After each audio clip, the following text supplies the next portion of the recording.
प्यारे बच्चों, रंगों के इस पावन पर्व पर आप सभी लोगों को ढेर सारी शुभकामनाएं। रंगों की तरह ही आपका जीवन खुशियों से, उमंगों से, उल्लास से भर जाए, यही मेरी शुभकामना है।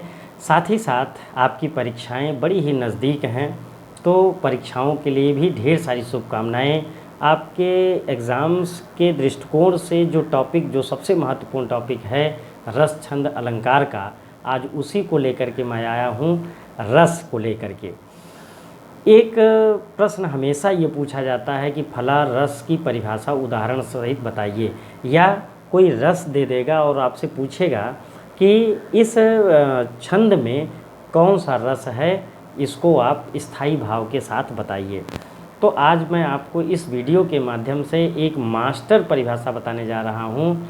उस मास्टर परिभाषा से चाहे जो भी रस पूछा जाएगा, सारे रसों की परिभाषा आप लिख सकते हैं। चाहे वो करुण रस का पूछा जाए, या विभत्स रस का पूछा जाए, हास्य रस का पूछा जाए, या फिर भयानक रस का पूछा जाए, किसी भी रस का पूछा जाएगा, बड़े ही आसानी से केवल आपको 2 लाइन में एक परिभाषा याद करनी है।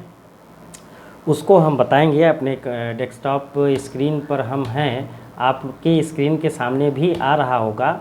जो परिभाषा हमने तैयार की है वो है कि जब आप इसको 2 लाइन में रटें कि जब विभाव, अनुभाव, व्यभिचारी भावों का स्थायी भाव के साथ संयोग होता है तो रस की निष्पत्ति होती है। ये 2 लाइन में, केवल 2 लाइन में आप परिभाषा इसको याद कर लें। अब जैसे मान लीजिए पूछा जाएगा कि आपको करुण रस की परिभाषा बताना है, तो इसके लिए हम इसी वीडियो में आगे आपको बताएंगे कि आपको किन शब्दों को इसमें ऐड कर देना है। उसके पहले जो मैं बताने के लिए यह वीडियो आज बनाया हूँ, उसके विषय में आप जानें कि सबसे पहले तो आप जान लें कि रस कितने प्रकार के हैं, स्थायी भाव कितने प्रकार के हैं जो पूछे जाते हैं एग्ज़ाम्स में। एक अंक के भी इसमें आते हैं। तो रस कितने प्रकार के हैं? 9 प्रकार के हैं। बिल्कुल कन्फ्यूजन में मत रहें। श्रृंगार रस, दूसरा है हास्य रस, करुण रस, वीर रस, रौद्र रस, भयानक रस, विभत्स रस और अद्भुत रस, तथा अंतिम है शांत रस। ये 9 प्रकार के रस हैं। आपके स्क्रीन पर एक सर्कल में दिख रहा होगा रस, श्री, हक, वी, रौ, भवी, यस।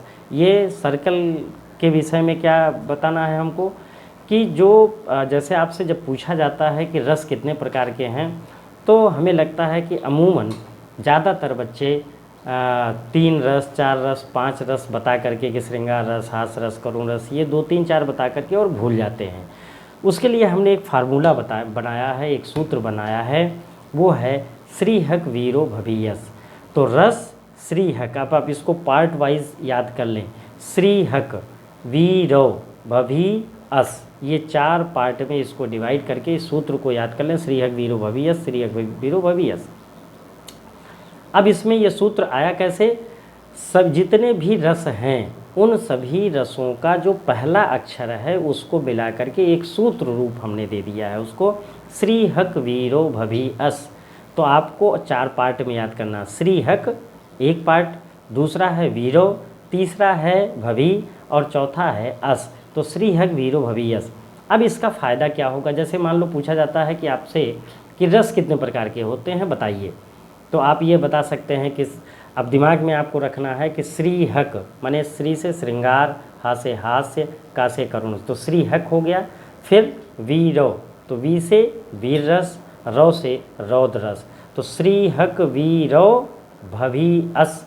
तो भ से भयानक रस, वी से विभत्स रस, आ से अद्भुत रस, सा से शांत रस। इस प्रकार से आप बेझिझक, बिना किसी संकोच के, बिना इधर उधर सोचे, अगर आपको यह फार्मूला याद है, अगर आपको यह सूत्र याद है कि श्री, हक, वीरो, भवी, यस, तो आप 9 रस एक साथ बता सकते हैं। इसी प्रकार से हम इन रसों के स्थायी भाव जो होते हैं उनको भी 9 प्रकार के स्थायी भाव हो जाएंगे। उनको भी याद करने के लिए एक सूत्र हमने बनाया है।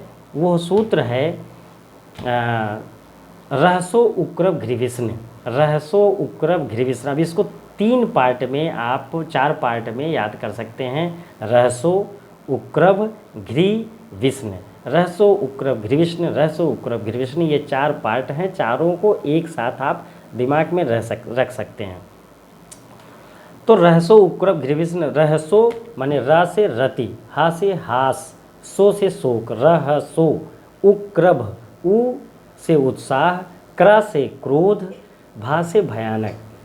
तो ये रहसो उक्रभ हो गया। घृ विष्ण, घृ से घृणा, विष से विस्मय और नी से निर्वेद। इस प्रकार से ये आपको 9 रस और 9 स्थायी भाव एक साथ याद हो जाएंगे। अब आप लोग स्क्रीन पर अपने देखें, इसमें हमने दिया है कि रस का श्रीहक वीरो भवियस, रहसो उक्रभ घृविष्ण। अब आपसे अगर कोई पूछता है या एग्ज़ाम में ये पूछा जाता है कि करुण रस का स्थायी भाव क्या है, तो यदि ये फार्मूले दोनों याद हैं आपको, जैसे श्रीहक वीरो भवियस, रहसो उक्रभ घृविष्ण, एक तरफ आप श्रीहक वीरो भवियस और दूसरी तरफ रहसो उक्रभ घृविष्ण, अगर यह दोनों याद है तो आप करुण रस का श्रीहक, श्रीहक माने तीसरे स्थान पर आ रहा है। तो स्थायी भाव में क्या हो जाएगा, रहसो, यानी तीसरे स्थान पर ये है सो, तो सो का मतलब शोक और का मतलब करुण। इसका मतलब करुण रस का स्थायी भाव शोक होता है। ये बड़े ही आसानी से आप बता सकते हैं, बहुत ही आसानी से। अब जैसे मान लो विभत्स, विभत्स रस का आपसे पूछा गया, तो श्रीहक वीरो रौ, तो वीरो, तो वी से वीर, रौ से रौद्र, श्रीहक वीरो वी से विभत्स। अब ये आ रहा है 7वें स्थान पर। अब आप इसका देख लें, स्थायी भाव क्या है, रहसो उक्रभ घृविष्ण, 7वें स्थान पर कौन आएगा, रहसो उक्रभ घृ, यानी 7वें स्थान पर आ रहा है घृ, तो घृ से घृणा, और इधर आया था विभत्स, तो विभत्स रस का स्थायी भाव घृणा है। इसको मैं याद किस लिए करवा रहा हूँ, इसकी ज़रूरत कहाँ पड़ेगी, मैं अभी बताने जा रहा हूँ, जो आपके बोर्ड एग्ज़ाम और होम एग्ज़ामिनेशन में ये बार बार पूछा जाता है।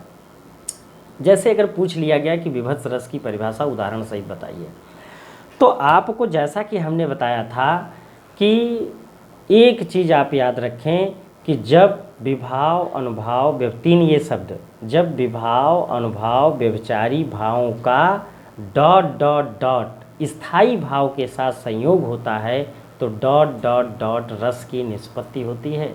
यही जो डॉट डॉट है, यहाँ पर आपको फिलअप करना है, रस की परिभाषा तैयार हो जाएगी। फिलअप क्या करना है, कैसे करना है कि आप 3 शब्द इधर रख दिए कि जब विभाव अनुभाव व्यभिचारी भावों का डॉट डॉट डॉट स्थायी भाव से संयोग होता है, तो डॉट डॉट की जगह पर मान लो पूछा गया कि करुण रस की परिभाषा बताइए, तो करुण रस का आप उस सूत्र से रहसो उक्रभ घृविष्ण और श्रीहक वीरो भवियस, इन सूत्रों के माध्यम से आप ये पता कर लेंगे कि करुण रस का स्थायी भाव क्या है। तो करुण रस का स्थायी भाव शोक है, तो आप शोक को डॉट डॉट डॉट स्थायी भाव, जो लिखा गया कि डॉट डॉट डॉट स्थायी भाव, उसी स्थायी भाव पर आप भर देंगे डॉट डॉट की जगह पर शोक। तो आप लिखेंगे कि जब विभाव अनुभाव व्यभिचारी भावों का डॉट डॉट डॉट की जगह पर शोक, शोक नामक स्थायी भाव के साथ संयोग होता है, तो करुण रस की निष्पत्ति होती है। तो डॉट डॉट रस की निष्पत्ति मतलब करुण रस की निष्पत्ति होती है। जैसे एक परिभाषा जो आपके स्क्रीन पर दिख रहा होगा कि करुण रस की परिभाषा उदाहरण सहित बताइए, तो इसमें हम बताए थे आपको कि जब विभाव अनुभाव व्यभिचारी भावों का शोक नामक स्थायी भाव के साथ संयोग होता है, तो करुण रस की निष्पत्ति होती है। तो यहाँ से आप मान लीजिए पूछा गया कि वीर रस की परिभाषा उदाहरण सहित बताइए। अब वीर रस की परिभाषा बताने के लिए कहीं कुछ परिभाषा आपको याद करने की आवश्यकता नहीं है, इसी डॉट डॉट में उसका स्थायी भाव ऐड कर दीजिए, भर दीजिए, आपकी परिभाषा तैयार हो जाएगी। जैसे कि जब विभाव अनुभाव व्यभिचारी भावों का डॉट डॉट नामक स्थायी भाव, तो डॉट डॉट, अब वीर रस का स्थायी भाव क्या होता है, उत्साह, तो आप लिख देंगे उत्साह नामक स्थायी भाव के साथ संयोग होता है, तो डॉट डॉट रस यानी वीर रस, वीर रस की निष्पत्ति होती है। तो इस प्रकार से कोई भी रस आता है, आप बड़े ही आसानी से उसकी परिभाषा बता सकते हैं, लिख सकते हैं, लेकिन उदाहरण आपको याद करना होगा। जो 9 प्रकार के रस हैं, इनका उदाहरण आपको याद करना होगा। परिभाषा के लिए हमने मास्टर परिभाषा आपको बता दी है। इस मास्टर परिभाषा से सभी रसों की परिभाषा आप याद कर सकते हैं। उदाहरण कैसे याद किए जाएंगे, सरलतम उदाहरण प्रत्येक रस का क्या क्या होगा, इसके लिए हम दूसरे वीडियो में आपसे डिस्कस करेंगे। तब तक के लिए धन्यवाद। आप लोग इसको याद कर लें जो हम परिभाषा बताए हैं, और उसी के अनुसार सारी परिभाषाएं लिख करके आ जाया करिए। धन्यवाद।